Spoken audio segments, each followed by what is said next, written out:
Sa layuning mapabilis pa ang pagbiyahe patungo sa Binondo sa Maynila, papalakasin pa ng Administrasyong Marcos ang Pasig River Ferry System na magdudugtong sa Manila Bay at Laguna Lake. Samantala, magdadagdag naman ang China ng 2 direct flights patungong Manila para makatulong sa turismo.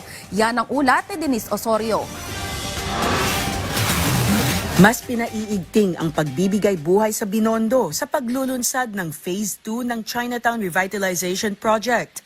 Ito ang susunod na kabanata matapos ang Phase 1 na nagbalik ningning sa Jones Bridge.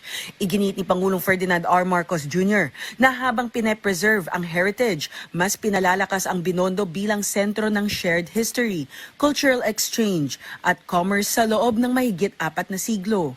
Kasabay ng pag-develop sa Ongpin Street bilang cultural at economic hub at ng pag-enhance ng key historical landmarks sa Ongpin at Escolta, itinali rin ng Pangulo ang proyekto sa Pasig Bigyang Buhay Muli program para mas maging madali at mas kaaya-aya ang paglalakad at pagbisita sa mga heritage areas. To further strengthen mobility, we are developing the Pasig River Ferry System to link Manila Bay and Laguna Lake. This way, Binondo becomes more accessible, more appreciated by more people, especially the younger generation.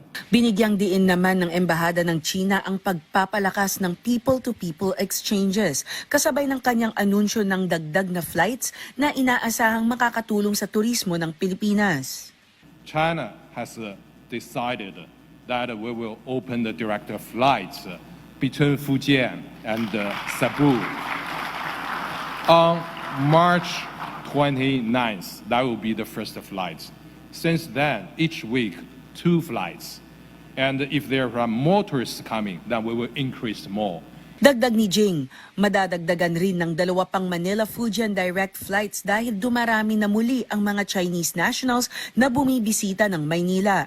Ipinunto naman ng Federation of Filipino-Chinese Chambers of Commerce and Industry Incorporated o FFCCCII na ang Binondo ay hindi lang destinasyon, kundi buhay na sentro ng kalakalan at pagkakakilanlan. At ang revitalization ay isang pangako na pangangalagaan ang kasaysayan habang pinalalakas ang inclusive development. Actually, it will be continue. The project will be continue to beautify the Binondo area to encourage more tourism in Manila. We will target a lot of tourists from China and local tourists also. Plano ng FFCCCII na matapos ang revitalization sa loob ng 2 taon. Binigyang diin din ng Pangulo na ang ganitong proyekto ay nagiging posible kapag sabay-sabay ang pagkilos ng pamahalaan, pribadong sektor at komunidad para mapreserba ang pamana at mapaangat ang lokal na ekonomiya. Denise Osorio para sa Pambansang TV sa Bagong Pilipinas.